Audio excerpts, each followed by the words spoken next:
Okay, welcome back to the Codex of Dragon Age Inquisition, part of my Eloohs Let's Play.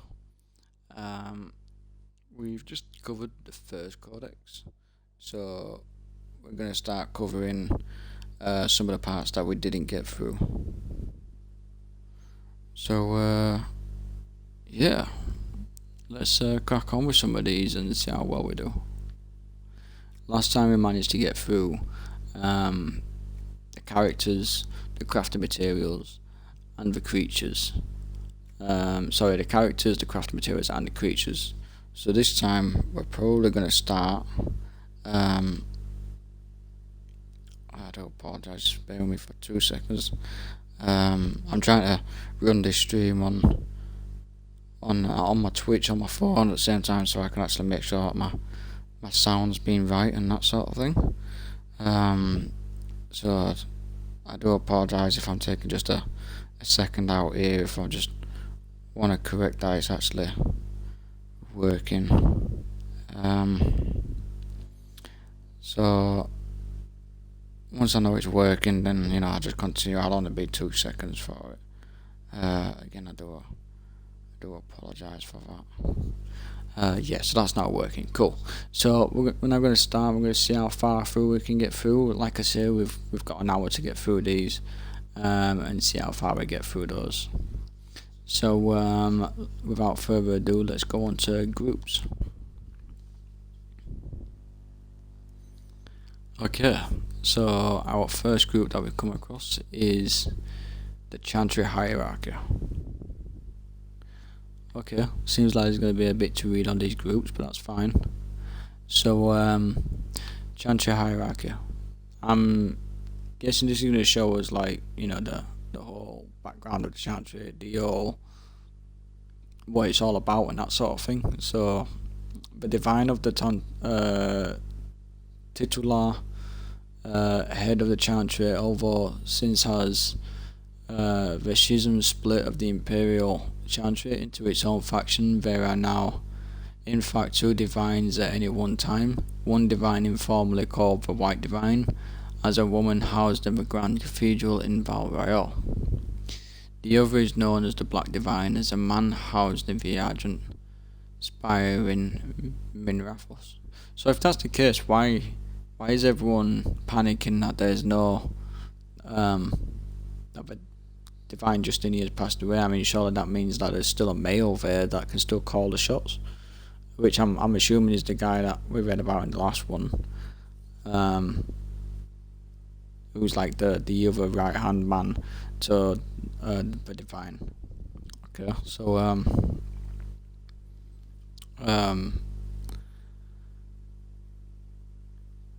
So neither divine recognizes the existence of the other, and the informal names of the considered sacrilegious, no matter the gender, a divine addressed as most holy or your perfection. Beneath the ranks of the divine, the Grand Cleric. Each Grand Cleric presides over numerous chantries and represents the highest religious authority for their region. They travel to Val Royale when the College of Clerks convenes, but otherwise remain where they are assigned. All Grand Clerics are addressed as Your Grace. Beneath the Grand Cleric is the Mother, or in the Imperial Chantry, the Father.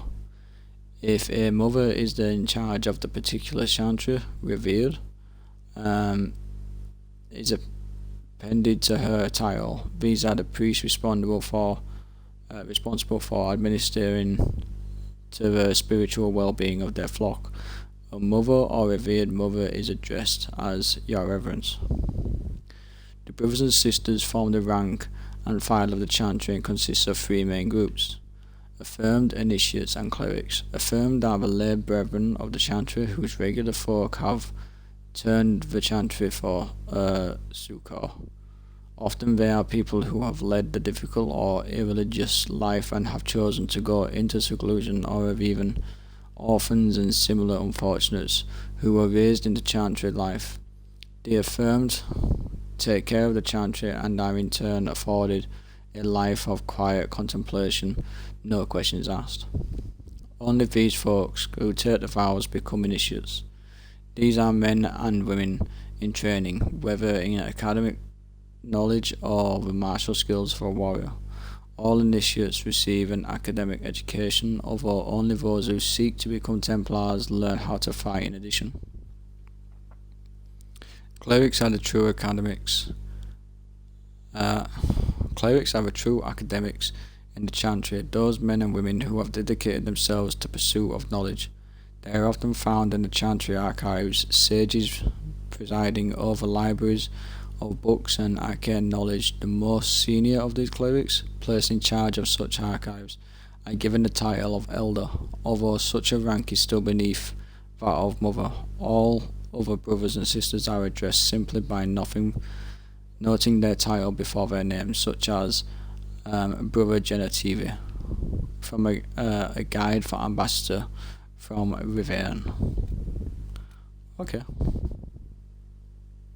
That gives us a rundown of like how the hierarchy works. That's cool. I mean, I know it does say hierarchy. I just figured it would, tell us about like specific people on why they're there and how they made it to that place. But that's cool. Founding with Chantry. Okay. Could be interesting. Cordillus Draken, king of the city-state of Orlais, was a man of uncommon ambition. In the year 15, or in the year -15 ancient, the young king began construction of a great temple dedicated to the Maker, and declared that by its completion that we would not only have united the warring city-states of the south, he would have brought Andrastian belief to the world. In -3 ancient, the temple was completed, so that took them 12 years to build it. In its heart, Draken knelt before the eternal flame of Andraste and was crowned ruler of the Empire of Orlais. His first act of emperor to declare this chantry as the established Andrastian religion of the empire. It took 3 years and several hundred votes before Alessa and Montsimard was elected to lead the new chantry. Upon their coronation as divine, she took the name Justinia, in honour of the disciple who recorded Andraste's songs. In that moment, the ancient era ended and the divine age began. From Ferelden folklore to history by Sister Petrine, chantry scholar. Little bit of history there. That's really cool, no? I'm really interested to how these years seem to work, because it seems to go from like a negative number ancient, then as soon as it climbs back up from the negative number to 0 again, it then seems to hit like year 1 month 1 sort of thing, or like 1710, and it seems to climb up that sort of way. The rebel mages. So, whereas a circle was established not merely to protect the world from mages, but also to allow mages to protect their art safely and without fear, and whereas under Lord Seeker Lambert's command, the Templars sworn to protect all people, including mages, from the harmful effects of magic, have instead prosecuted mages with such biased judgment and have worsened the problems they were meant to mitigate, and whereas the right of tranquility, intended as a tool of last resort to stop uncontrolled mages from hurting themselves or others, has instead been used for punitive and political purposes, to silence dissent and inhibit civilized discourse, and whereas Andraste herself intended the relationship between mage and Templar to be one of the practitioner and protector, not prisoner and jailer, and this contract has been broken, leaving mages in fear for their lives from those sworn to protect them. Now, therefore, a circle of magi declares the following: We, the mages of Ferelden and Orlais, do hereby dissolve the circles and renounce our sworn submission to the order of the Templars, effective immediately. We reiterate Andraste's assertion that magic was made to serve man, not rule over him, and state unequivocally that we will use our abilities only to defend ourselves from those who would see us relinquish our lives and freedoms under the presumptions of guilt for crimes we have not committed. I think that sounds fair. I mean, defend yourselves if someone's going to hurt you, but don't blame me for something I haven't done, sort of thing. Kinda what the Inquisitor is going through at the moment, or should I say Elooh is going through at the moment, where everybody's blaming him for something that it seems to be that he hasn't done anything wrong. But there's many people that go out and attack him, so he'll fight back. Although we do have to attack a few other people purposely, which is a big difference. We condemn those practitioners of magic who, through illness or mind or understandable but misguided anger at those who oppress them, would use their maker-given powers to threaten innocent lives, and we pledge to aid any legitimate and impartial government in bringing these lawless apostates to justice. We look earnestly at a future of cooperating between all peoples of Fidus. If I'm saying that wrong, please tell me, because I've read that out a couple of times these last couple of videos, and it just doesn't seem right how I'm saying that. I'll have to listen out for it in the game. I'm sure it's Fidus or Fidus. Free from persecution and prejudice, and hope to build a better world alongside all who approach us with friendship instead of fear. Yours in service to Andraste and the maker of the three mages of Fidus. A leaflet distributed in towns and villages across all Ley and Ferelden. So yeah, it sounds like the mages are standing up for themselves, doing the right thing. Yes, they have a lot of power. They may have some individual mages out there that can't control their power, but it's certainly it's just standing up for themselves, sort of thing. So that was the mages.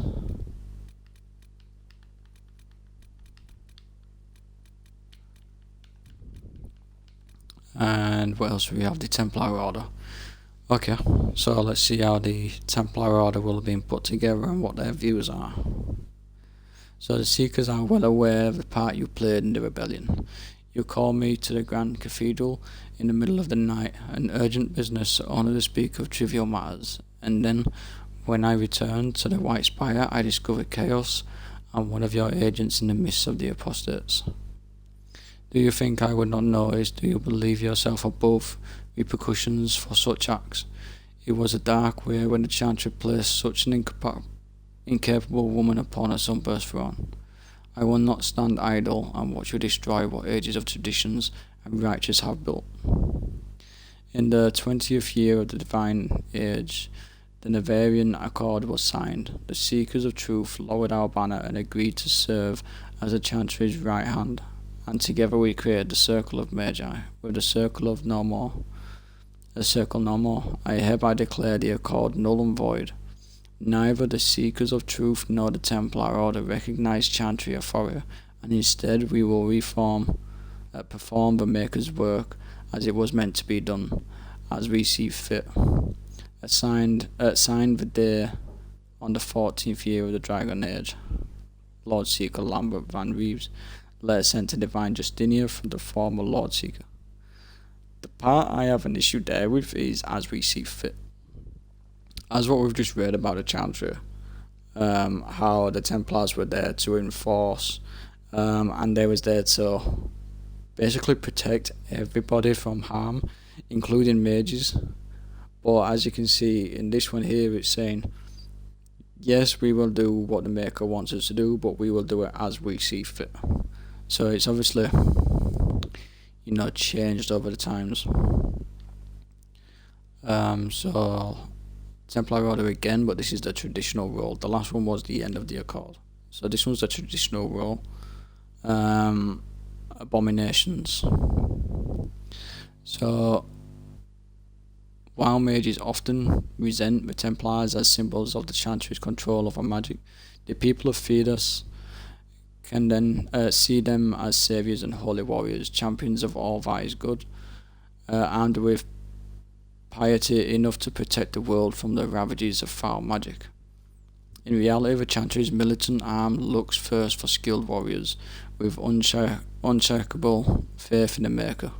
With the flawless mortal centre as a secondary concern, Templars must carry out their duty with an emotional distance, and the Order of the Templars prefers soldiers with religious fervour and absolutely loyalty over paragons of virtue who might question orders when it comes time to make difficult choices.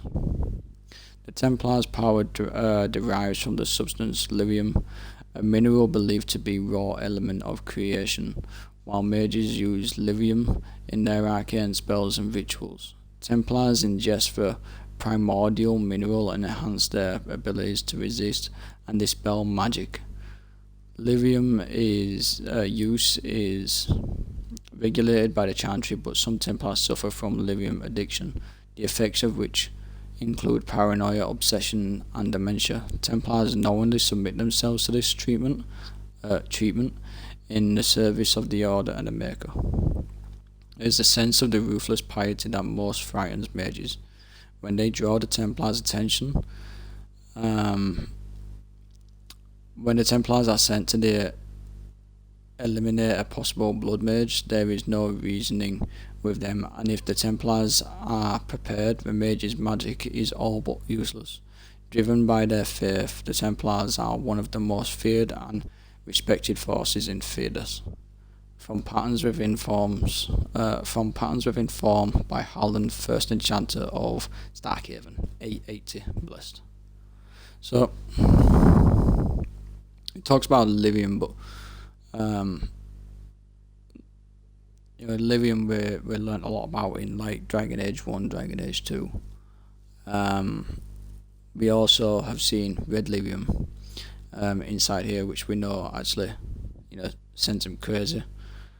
So it should be interesting what gets mixed up inside this story with the whole red lyrium, normal lyrium, that sort of thing, and see where that whole storyline is going to take us, because I know we have Cullen, and throughout the past games we know that he's been affected by the lyrium personally, and we know Varric's also had some issues with lyrium in the past too, with the Deep Roads expedition with his brother.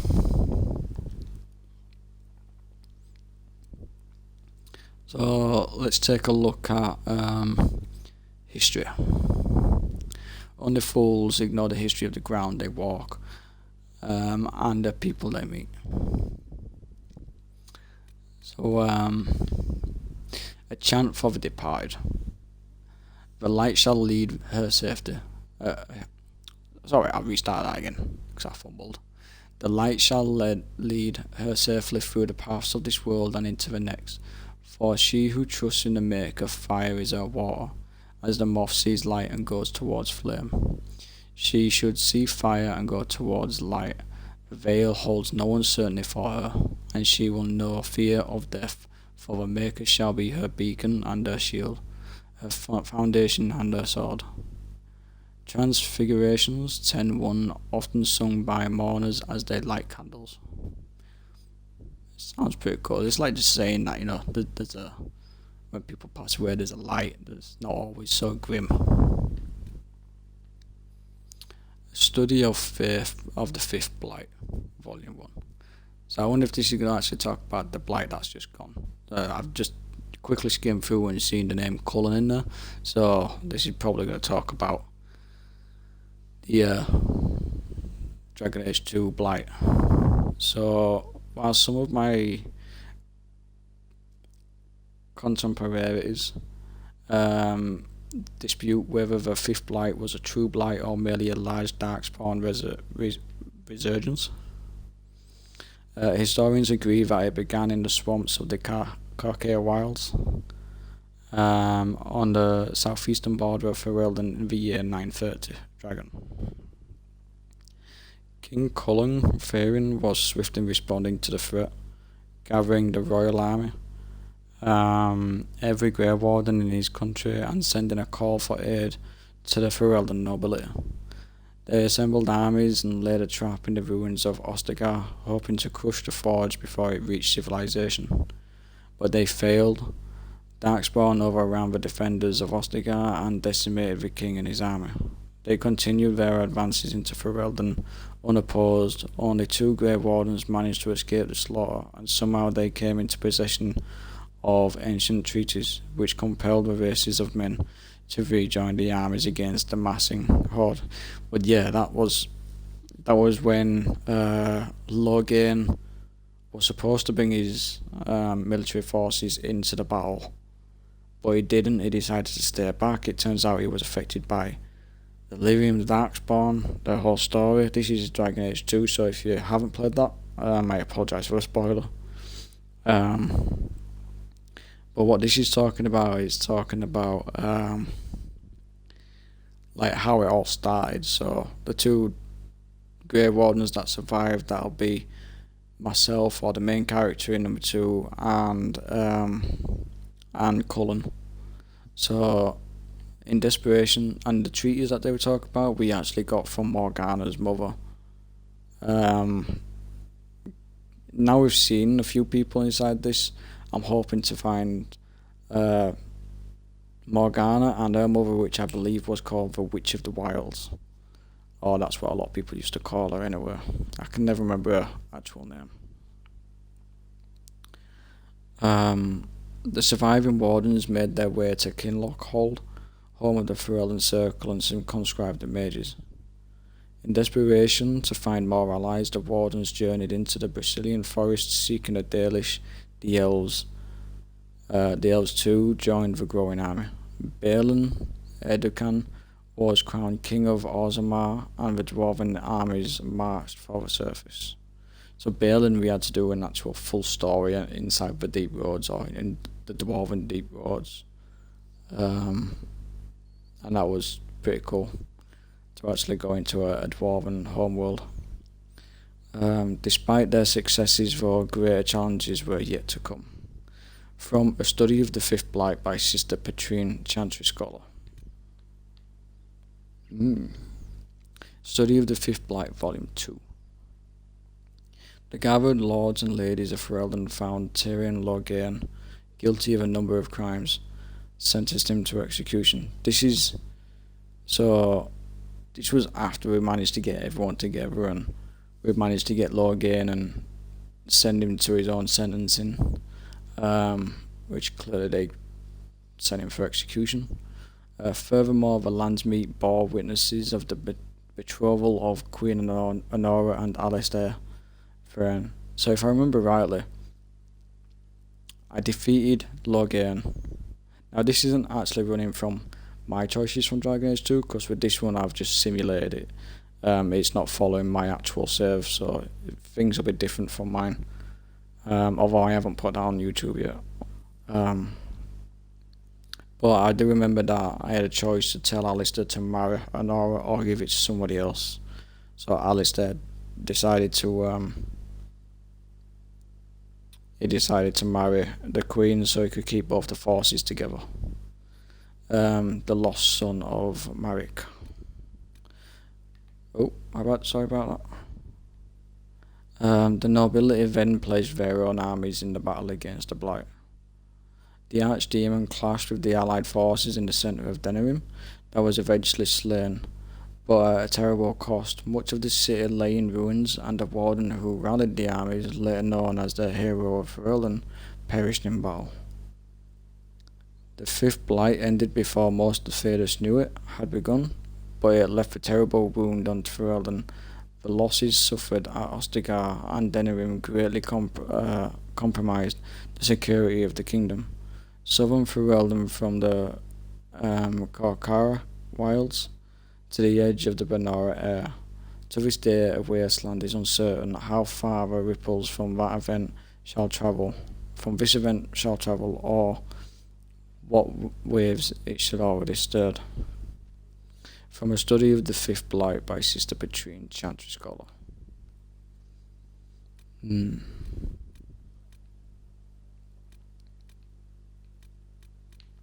And we have siege equipment in Thedas. Again, if I'm saying that wrong, let me know, because that doesn't seem right, Thedas. Siege weaponry has been used in theatres for centuries, with primitive equipment used as far back as the Third Blight. Nevertheless, it accompanied a peculiar niche in the tools of warfare due to its requirements. Any army wishing to produce trebuchets or catapults must be found and organised well enough to procure both the necessary materials and the military experts to construct them. Throughout history, most armies who fulfilled such requirements did not take advantage of the situation. During the Third Blight, for example, Orlesians and Montesmad constructed catapults to fling flaming debris to the Darkspawn, but the expense of the weapons did not justify the limited damage they caused, and the Darkspawn were ultimately driven back by the Grey Wardens, not siege weaponry. Tevinter forces similarly had the resources to construct siege weapons, then attack the Free Marchers, or defending themselves against the exalted marches of the Black Age. Instead, the Emporium focused primarily upon the power of its magisters, who were less powerful but more flexible than siege equipment, who could use more easily fall back when the tide of battle turned. As a result of the battle against the Kunari in the Steel Age, generals found their chagrin that the Great Oxmen had left them behind. Yeah, so I remember that too. This is obviously from one of the choices which I could have chosen. So like I was saying before about there's a program you can run which is like it goes through the whole main decisions that you choose from Dragon Age 1, Dragon Age 2, and it'll import it into this. I didn't do that, but throughout that you have different choices like Logan, was he executed or did you allow him to do something else? I won't go into details with that one because that's part of the end story. The Orgrim, which is the DLC from number 2, which it's like it's a stone boulder of a basically it's a stone boulder.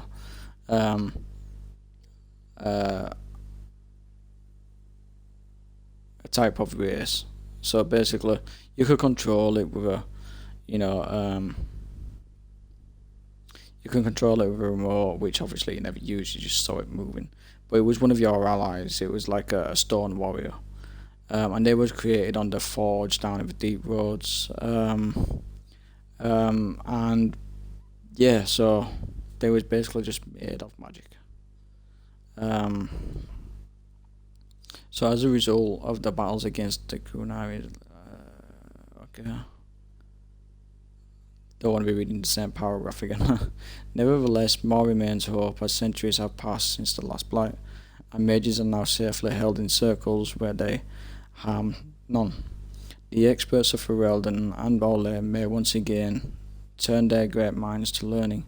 We need no magic, not where their minds of men survive unfettered. With our resources and our commitment to knowledge, we can easily surpass the brutal Kunari on the field of battle. From Kun, Gurns, and Steel military conflicts in the post-Blight theatres, via 929 Dragon, shortly before the start of the 5th Blight.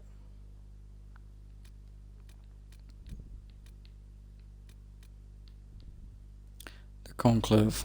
So this is obviously everything that's needs to meet up to where the explosion happened at the beginning of this game. So it has been a year or a little more than chaos. Yes, the mages voted to dissolve the Circle of Magi, but I will point out this vote came only after increased restrictions were placed on them following the fortunate event in Kirkwall. What other choice did they have? Yes, the Templar Order abandoned their duties and elected to pursue the mages to bring them back in line.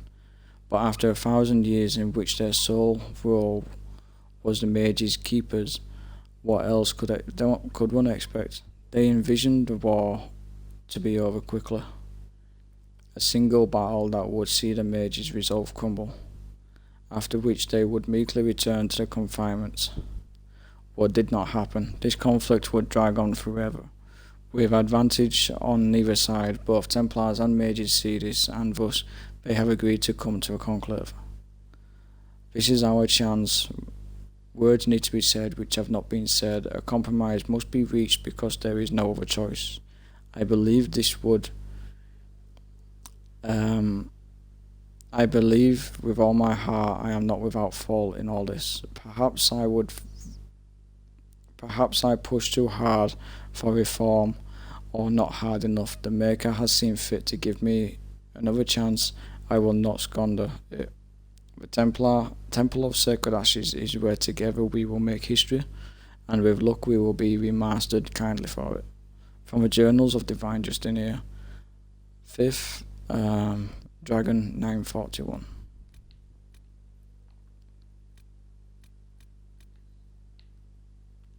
The First Inquisition. So this one could be interesting because this is actually going to talk about the first time an Inquisition was done, but this is on about the Inquisition that was done many years ago, not the one that we're doing now. So the birth of the Chantry took place more than 9 ages ago. The mists of time have obscured once well-known facts. It has been commonly believed that the Chantry only created the Templars in the circle of Magi. Few recall that it was ever an Inquisition. Those who do believe it predated the Chantry, hunting the cultists and mages on a reign of terror ending only upon its transformation into a Templar order. This is not quite the truth.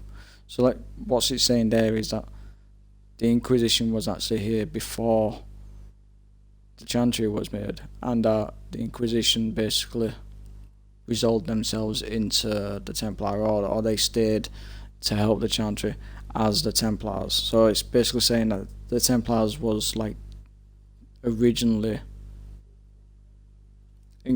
part of the Inquisition. One must keep in mind that the state of Thedas prior to the Chantry's creation, the world where only source of order, the Tevinter Emporium, had fallen apart. People blame magic for the death of Andraste, blight the terror they saw every day, and not without reason. Abominations and demons rampaged through the countrysides, not one was safe.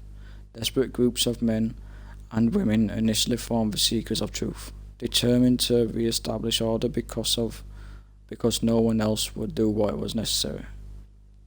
The truth they sought, the question they tried to answer, was how to restore sanity in a world gone mad. Was theirs a reign of terror? Perhaps. Evidence suggests that they was vigilant in their protection of the mages as they were of regular people. They intervened and convened on an ad hoc trial to determine the guilty party. This even application of justice led to their poor reputation. The Seekers came down against every group at one time or another. Their Inquisition gaining notoriety for being on no one's side but their own. They considered themselves good people, however, followers of the Maker's true commandments. This has never been more evident than when they lay down their banner in support of the fledgling Chantry. They believed with all their heart that the Templar Order was the answer. Templar Order was the answer a desperate Thedas needed in a terrible time. Ultimately, the Inquisition was composed of independent idealists, not Chantry zealots. That was the truth. That is the truth. From the pursuit of knowledge, the travellers of Chantry scholar and brothers Genitiva. So yes, that's what he's saying. So after all of the hard work and everything, that the Inquisition was originally there to help restore order through the Imperium. And then once it had finished doing what it did, they basically dissolved the name of Inquisition and stayed to help the Chantry as the Templars. So I wonder if anything like that's going to happen to us when we're towards the end of the game, you know. There was no the Maker, so there was no word for heaven, for the earth, for sea or sky.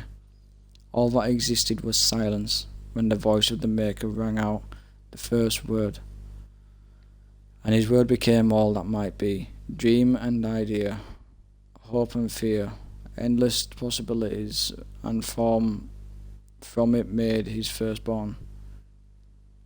And he said to them, in my image I forge you, to you I give dominion, over all that exists, by our will, may all things be done. Then in the centre of heaven he called forth a city with towers of gold, streets with music for cobblestones and banners which flew without wind. There he dwelled, waiting to see the wonders his children would create. The children of the Maker gathered before his golden throne and sang hymns of praise, unending but their songs. They were songs of the cobblestones. They shone they shone with the golden light reflected from the Maker's throne. They held forth the banners that flew on their own. I do apologise, I may just have to have a slight drink. My throat's drying up for just a little bit.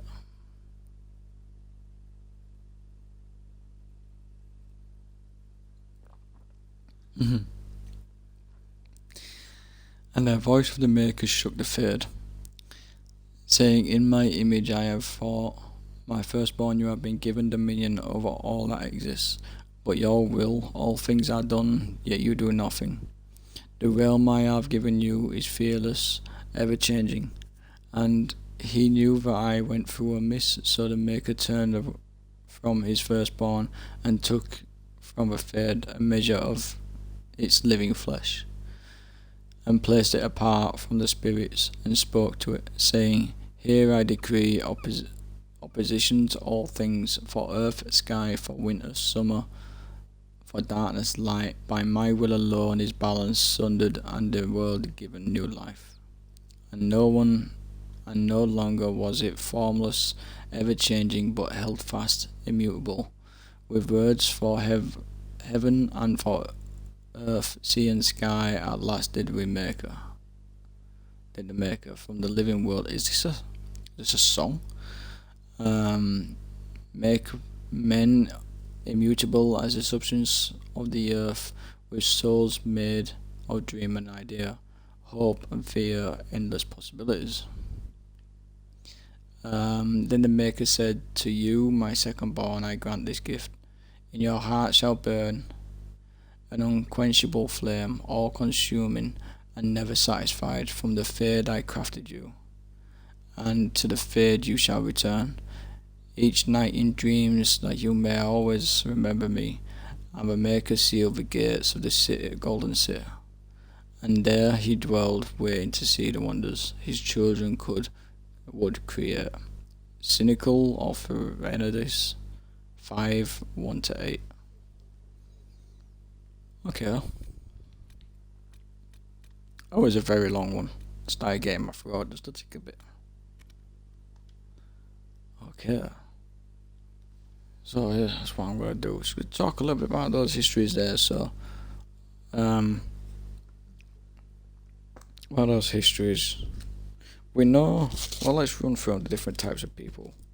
We have mages. Mages have gone through a lot through this series. We know that they've been basically shunned, or nobody's liked them since the very beginning, purely because of their magical powers, that a lot of people either fear them or they think they're just going to destroy a lot of people.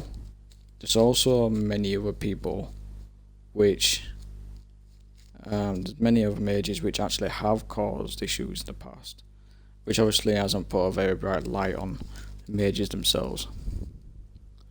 The Templars have been known to be very loyal to the Chantry, to do what the Maker wants them to do and that sort of thing.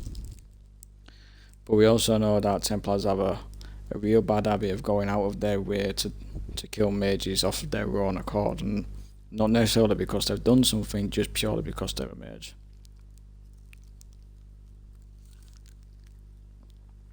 We have the Chantry. The Chantry always seems to have this idealist of we do what the Maker said, or we do what the Maker would want. and basically we do what God wants, like a religious thing. But even some of those questions or answers that they've said in the past have all been rather questionable themselves. I apologise, that's just me quickly lighting a cigarette. So, on top of that, you also have all the nobles, the royalties, which are always just in for themselves. They're always interested in, oh, we'll come and help you if you do something for us, or this won't do any good for me because my land's more important than someone else's.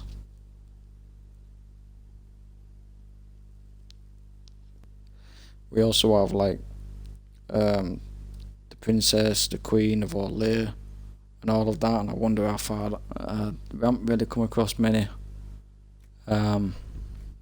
much information on them quite yet, but I'm sure we will do eventually. I'd also like to find out a little bit more about the Fade itself, like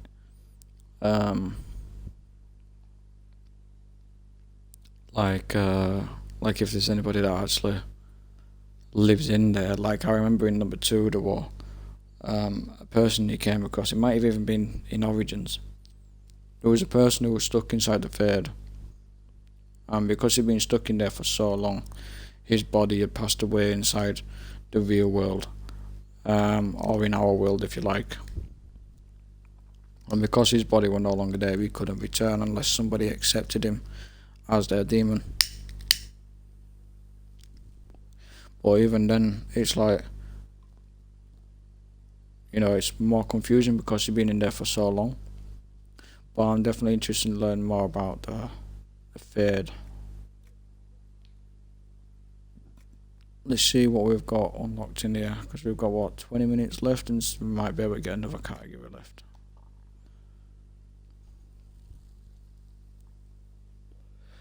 Okay, magic. Because once I've done this one, I will be continuing the stream on my game progress, so we'll see how far we can get through this. I am only highlighting the ones which I'm reading, because the ones that I don't get through in this episode, they'll be ready for the next episode of Codex that I do in another 5 or 6 videos. Okay, so it looks like these really are as big or small as what all the rest of them have been. So Codex, so stories and background of the world of Fears. Okay, so the Oculara. Yes, these are a skull set up on a staff. These macabre effects cause magical shards in the area to glow with magical radiance when a viewer looks through the eyes of the skull. I've been collecting these. I'm not entirely too sure what they're used for at the moment, but I've been collecting the shards as I get them. Red Lyrium.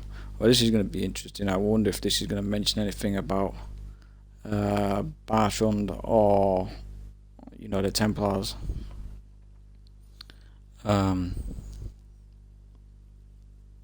So to answer your question, my lord, yes, I have indeed heard of this red lyrium, of which you speak. A single piece of its surface in the eastern city of Kirkwall, and its influence alone was nearly enough to cause the city's destruction. As near as we can determine, it was a regular lyrium that was being somehow corrupted. Those who have touched red lyrium, or even come near it, report that it sings to them, like whispers in the mind that they slowly drive them mad.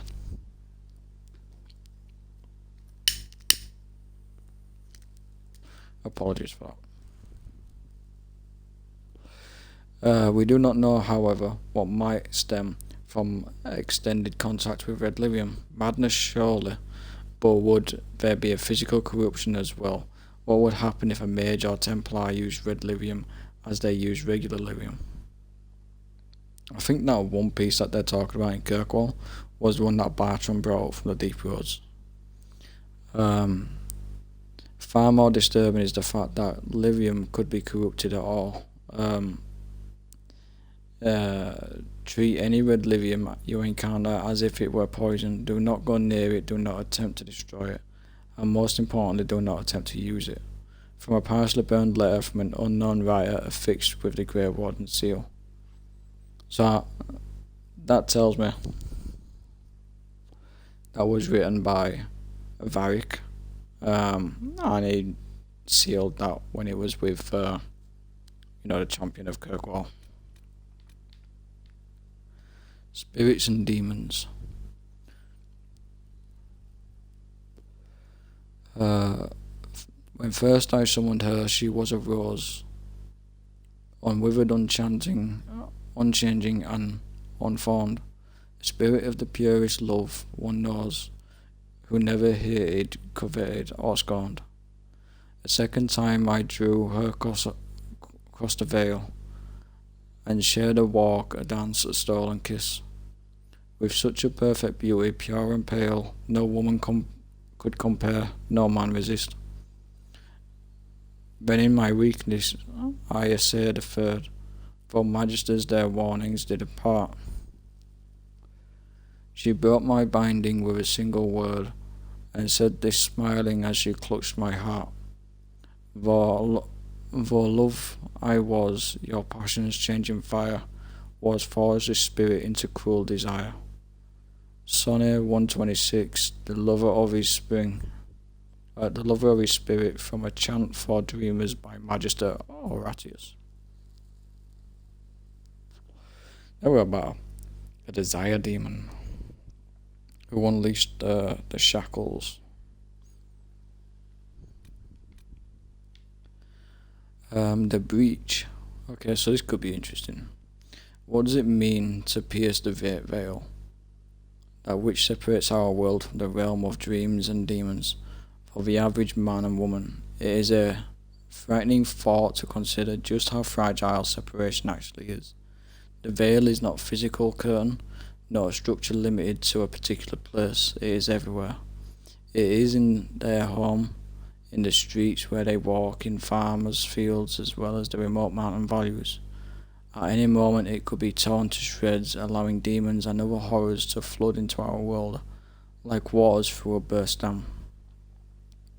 Known law tells us that small rifts can be sealed, but what about a large one? What if some catastrophic magical event created a rift so large and horrific it weakened the integrity of the veil as a whole?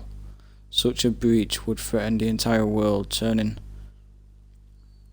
concerns about occasional demonic intrusions into a charming anecdote compared to the monsters we would then face.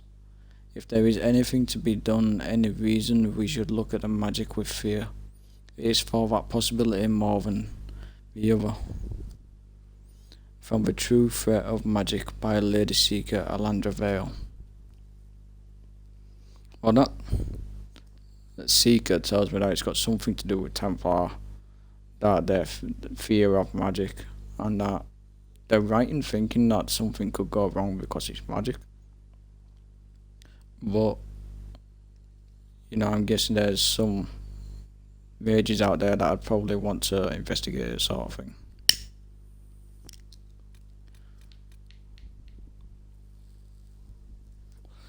The Lost Art of Veilfire. So we've come across this a couple of times inside a couple of caves where we use Veilfire to light a specific candle or torch, if you like, on the wall. And when we've been doing that, we've come across these little markings on the wall, because the Veilfire seems to reveal different objects. From what I can see, it's a form of magic, or a form of magic fire, if you like. And that's as much as I perceive it as at the moment. So, though it is an elven magic, I submit that Veilfire is worthy of consideration, for they have perfected it at the height of their civilization. Certainly mages offer use. It is a source of light for its flame burns without wood or oil. It can also activate dormant spells, which has its uses. Veilfire true potentially, however, is as a medium for writing. Veilfire runes convey more than the literal meaning of their text. Veilfire can transfer a tangible impression of sights, sounds, and elven emotes on the reader, With diligent practice, any mage can learn this astonishing technique, but compared to the ancient elves, examples, current works are crude. I hope this book will guide those who, like myself, would rekindle an interest in this delicate art. Together let us rediscover subtleties lost to the ages. From Veilfire, a beginner's primer with numerous teachings, exercises and applications by Magister Penticus. Yeah, so the Veilfire, you light your torches, you walk around the caves with them. It gives you plenty of light while you're walking around, obviously, but you can find markings on the wall and that sort of thing, which you can discover by using the magic torches. And obviously, like it says on there, that those symbols could be like an inscription of knowledge, or they unlock things. The Vita. Now I've got a couple of so after extensive study of the Kunani specimens you kindly provided, I've come to the conclusion that the painted markings on their face and body are not, in fact, solely for ceremonial purposes, but provide a practical benefit, or I'm certain there is some culture's significance to the patterns and colours they choose, but the Kunai do nothing without purpose, yeah? They call these markings Vitar, which in their tongue means poison armour. It's called this because the markings are magical in nature and actually harden their skin to an iron-like quality without hindering flexibility. And my analysis says that the paint consists largely of poison. It's mixed with something else, blood, perhaps their own, and that neutralizes the poison, but only for one with Kunai physiologically. Anyone else who will perish almost instantly, which reminds me, I'll kindly require another body slave. The process activates the magical qualities of the poison, which provides for protective effects almost in the same manner that Lyrian ruins do. How this works and whether it can be used for our purposes will require further study, perhaps some living specimens this time. From a letter written by Numeria Ariganus, apprentice to Magister Varus, Dragon 932. So yeah, the Vitars, I've got a couple of those. They are where we would put helmets on a soldier or a rogue, or even a mage, but a Vitar is like face paintings to put on the faces of Kunari, so instead of like a helmet and that sort of thing. So I wondered what they did, but that's definitely cleared it up a little bit. I'm not going to get a chance to go through the next 3 on this episode, but what I will be doing is once I've finished this, I'm going to be ending the stream in a minute or 2, so feel free to stick around. I will be going on to so for anyone that's watching this on Twitch, feel free to stick around. I will be going on to playing the next part of the gameplay in around 10 minutes time. If you're watching this on YouTube, there should be more gameplay, more episodes of the game coming right up straight after this. And thank you all for listening, and I hope some of this information has helped some people. I've learnt a lot, and I'm hoping you guys have learnt a lot too. And thank you all for listening and joining along. If you do want to see me on my YouTube channel is Eloohs Emporium. You can find the link for that on my Twitch profile, on my YouTube profile, or if you type in Elooh, I'm sure you'll find something. That's ELOOH. So thank you all very much, and I will see you shortly in the next video.